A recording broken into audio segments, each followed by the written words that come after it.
নমস্কার বন্ধুরা, আমি সুমনা চলে এসেছি আজকে আমি আমার একটা রেসিপি নিয়ে আমার ইউটিউব চ্যানেল কখনো সখনোতে।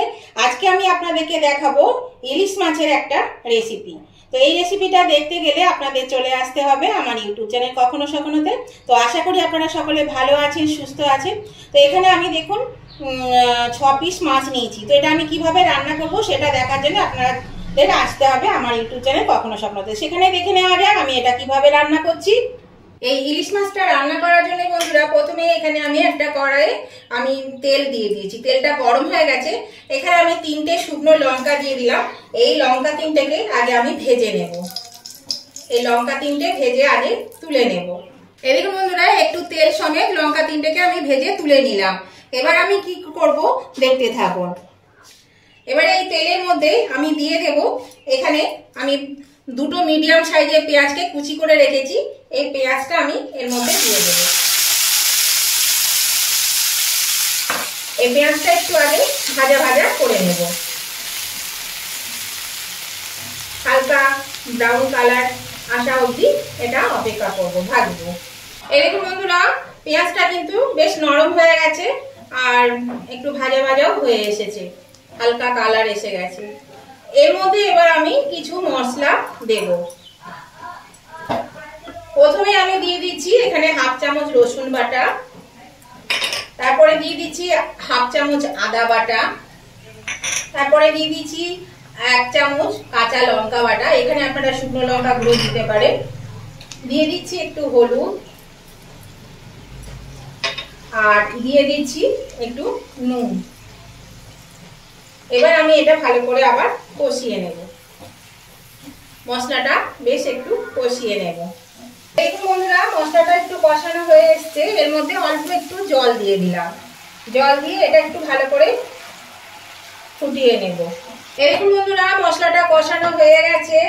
এবার আমি এর মধ্যে দিয়ে দেব এখানে এই যে পোস্ত, এই 2 টেবিল চামচ পোস্ত বাটা। আজকে আমি আপনাদেরকে দেখাবো ইলিশ পোস্ত বা পোস্ত ইলিশ। এখানে আমি পোস্ত বাটাটা দিয়ে দিলাম। পোস্ত বাটাটা দিয়ে একটু কষিয়ে নেব। আর এখানে ওই একই চামচে 4 টেবিল চামচ মতো টক দই কে আমি ফেটিয়ে রেখেছি, দইটাও আমি দিয়ে দিলাম।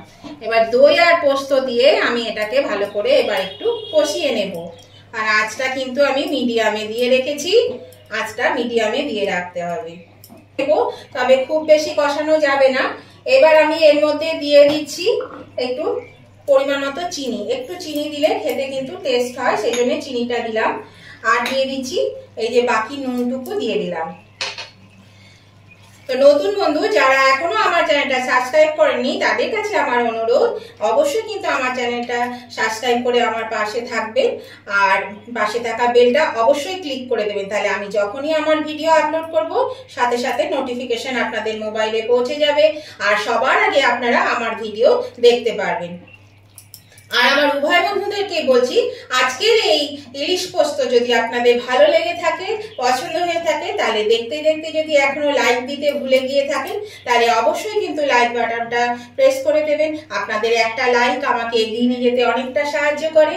আর যদি আপনাদের খুব ভালো লেগে থাকে, এই রেসিপিটা খুবই পছন্দ হয়ে থাকে, তাহলে অবশ্যই কিন্তু আপনাদের বন্ধু বান্ধব আত্মীয় স্বজন সকলের কাছে যাতে পৌঁছে যায় তার জন্য কি করতে হবে, প্রচুর পরিমাণে শেয়ার করে দিতে হবে।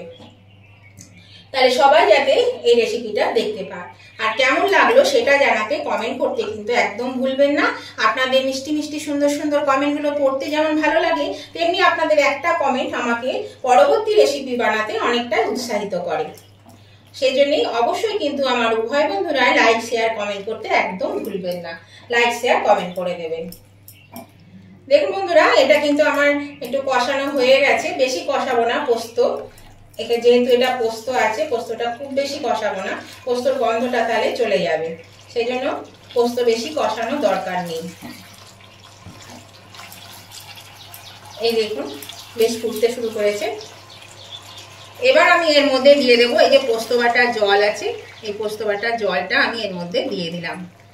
এবার এই ঝোলটা, গ্রেভিটা বেশ একটু ভালো করে ফুটে যাক, তারপর আমি এই মাছটা দিয়ে দেব।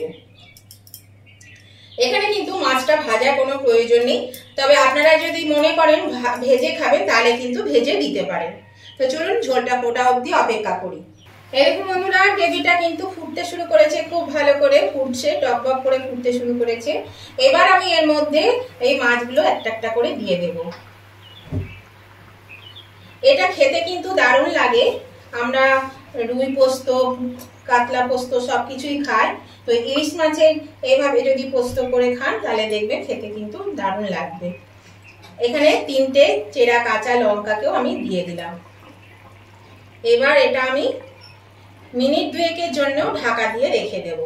দিচ্ছি ইলিশ মাছ কিন্তু সেদ্ধ হতে বেশি সময় লাগে না, সেজন্য বেশিক্ষণ রাখার কোনো প্রয়োজন নেই, খুব তাড়াতাড়ি কিন্তু মাছ সেদ্ধ হয়ে যাবে। এবার একটু মাছগুলোকে আমি উল্টে দিলাম।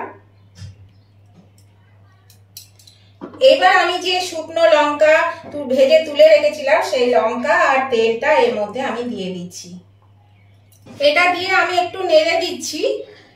একটু নাড়াচাড়া করে আমি আবার 2-3 মিনিটের জন্য ঢাকা দিয়ে দেব। দেখলেন তো বন্ধুরা কত সহজে, কত কম উপকরণে কি সুন্দর একটা, কত জলদি রান্না কিন্তু এটা হয়ে যায়। তো এটা থাক, আমি আঁচটা মিডিয়ামে দিয়ে দিলাম।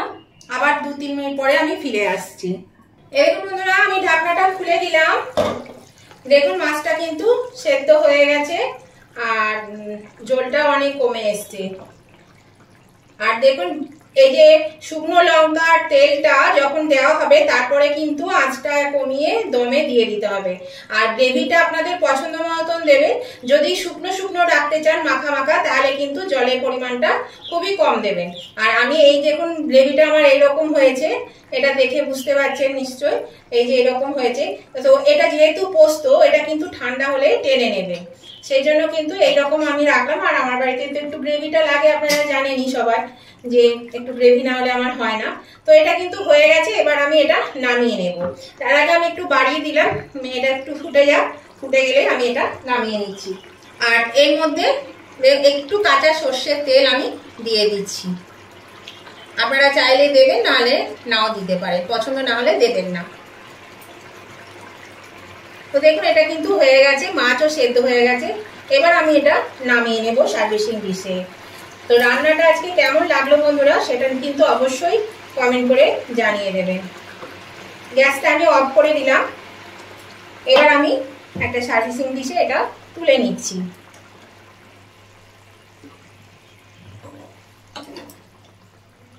দেখুন বন্ধুরা মাছটা আমি নামিয়ে নিয়েছি। এটা কিন্তু খেতে দুর্দান্ত হয়, অবশ্যই কিন্তু একবার করে খেয়ে দেখবেন যদি না খেয়ে থাকেন এখনো পর্যন্ত। আর যারা খেয়েছেন তারা তো জানবেনই। আর খুব সহজেই তো হয়ে যায়, দেখতেই পেলেন। আর খুব কম উপকরণেই কিন্তু এই রেসিপিটা হয়ে যায়। তো আপনাদের যদি ভালো লেগে থাকে তাহলে অবশ্যই কিন্তু আমার উভয় বন্ধুরা লাইক শেয়ার কমেন্ট করতে ভুলবেন না। আর নতুন বন্ধুরা আমার চ্যানেলটাকে সাবস্ক্রাইব করে আমার পাশে থাকবেন, আর পাশে থাকা বেলটা অবশ্যই ক্লিক করে দেবেন। তাহলে আজকের মতন ভিডিওটা আমি এখানেই শেষ করছি। আবার নতুন ধরনের ভিডিও নিয়ে চলে আসবো। ততদিন আপনারা ভালো থাকুন, সুস্থ থাকুন। Tata, bye bye.